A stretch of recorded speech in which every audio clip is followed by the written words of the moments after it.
महाराष्ट्र विधानसभा शीतकालीन सत्र और गोंदिया जिले की प्राथमिकता। महाराष्ट्र विधानसभा के शीतकालीन सत्र में विधायक विनोद अग्रवाल ने गोंदिया जिले की समस्याओं, विकास योजनाओं और नागरिकों की अपेक्षाओं पर प्रकाश डाला। उन्होंने गोंदिया को आर्थिक, सामाजिक और बुनियादी ढांचे के मामलों में मजबूत करने की दिशा में महत्वपूर्ण सुझाव और मांगे रखीं। उनके वक्तव्य में गोंदिया जिले की जनता के लिए समर्पण और उनकी समस्याओं के समाधान के प्रति प्रतिबद्धता स्पष्ट दिखी। महामहिम राज्यपाल के अभिभाषण पर चर्चा। विधायक विनोद अग्रवाल ने विधानसभा में महामहिम राज्यपाल के अभिभाषण पर अपने विचार व्यक्त किए और उनके प्रति सम्मान प्रकट किया। उन्होंने गोंदिया जिले की जनता के हित में विभिन्न मुद्दों को सामने रखा, जैसे धान उत्पादकों के लिए सहायता। गोंदिया जिला महाराष्ट्र का प्रमुख धान उत्पादक क्षेत्र है। विधायक ने पिछली सरकार के प्रति आभार व्यक्त किया कि उन्होंने किसानों को प्रति हेक्टर 25,000 रुपये का बोनस प्रदान किया। इस वर्ष उन्होंने यह राशि बढ़ाकर 25,000 रुपये प्रति हेक्टर करने की अपील की, जिससे किसानों को अधिक लाभ मिले और उनकी आर्थिक स्थिति मजबूत हो। मानव संसाधन विकास में प्रगति की आवश्यकता। विधायक ने कहा कि गोंदिया जिले के सभी 8 तहसील संसाधन विकास के मामलों में काफी पिछड़े हुए हैं। उन्होंने राज्य सरकार से इस दिशा में ठोस कदम उठाने की अपील की, ताकि नागरिकों के जीवन में सुधार हो और रोजगार के नए अवसर पैदा हों। सिंचाई परियोजनाएं, कृषि और जल संसाधन पर जोर। गोंदिया जिले में सिंचाई की भारी कमी है, जिससे किसानों को फसल उत्पादन में कठिनाइयों का सामना करना पड़ता है। विधायक ने कई सिंचाई परियोजनाओं को लेकर अपने विचार रखे। डांगोरली बैराज परियोजना को मंजूरी देने के लिए उन्होंने 20 का धन्यवाद किया। इस परियोजना से पाइप सारवा 61 हेक्टेयर भूमि की सिंचाई संभव होगी और गोंदिया शहर को पीने के पानी की समस्या से स्थायी समाधान मिलेगा। विधायक ने इस परियोजना को शीघ्रता से शुरू करने की मांग की। अन्य सिंचाई योजनाएं रजेगांव काटी और तेरवा सिवनी उपसा सिंचाई योजनाओं के कार्य पिछले 2 वर्षों से रुके हुए हैं। विधायक ने इन परियोजनाओं को पुनः शुरू करने और किसानों की सिंचाई समस्याओं को हल करने की आवश्यकता पर जोर दिया।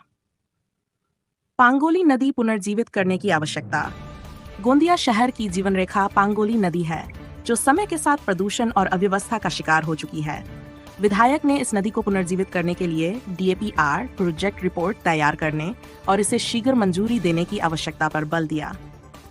ये परियोजना न केवल पर्यावरण संरक्षण में सहायक होगी, बल्कि शहर के जल संसाधन प्रबंधन में भी सुधार लाएगी। 6. अन्य प्रमुख मुद्दे। पट्टा वितरण का प्रश्न। गोंदिया जिले में कई परिवार लंबे समय से बिना आधिकारिक दस्तावेजों के निवास कर रहे हैं। विधायक ने इन परिवारों को पट्टा स्वामित्व प्रमाण पत्र प्रदान करने की आवश्यकता को विधानसभा में उठाया। आवास योजनाओं में असमानता।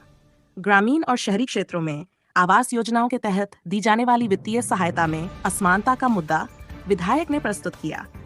उन्होंने मांग की कि सरकार इसे दूर करे और सभी नागरिकों को समान लाभ प्रदान करे।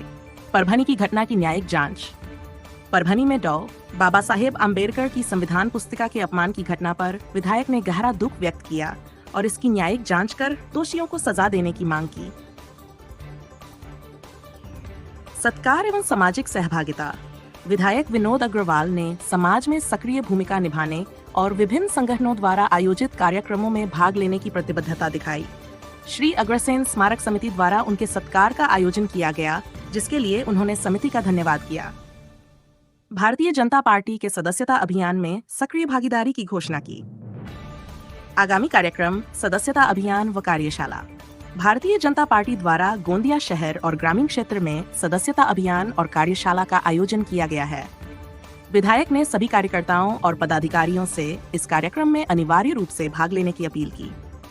तारीख 20 जलाराम लॉन, गोंदिया। विधायक विनोद अग्रवाल का ये प्रयास गोंदिया जिले को विकास के पथ पर ले जाने और नागरिकों के जीवन को आसान बनाने के लिए सराहनीय है। उनके द्वारा उठाए गए मुद्दे और योजनाएं जिले की प्रमुख समस्याओं को हल करने में महत्वपूर्ण भूमिका निभाएंगी। विधानसभा में उनकी सक्रियता और जनहित के प्रति उनकी निष्ठा गोंदिया जिले के उज्जवल भविष्य का संकेत देती है। यदि आप किसी विशेष योजना, मुद्दे या विकास कार्य के बारे में विस्तृत जानकारी चाहते हैं, तो कृपया बताएं।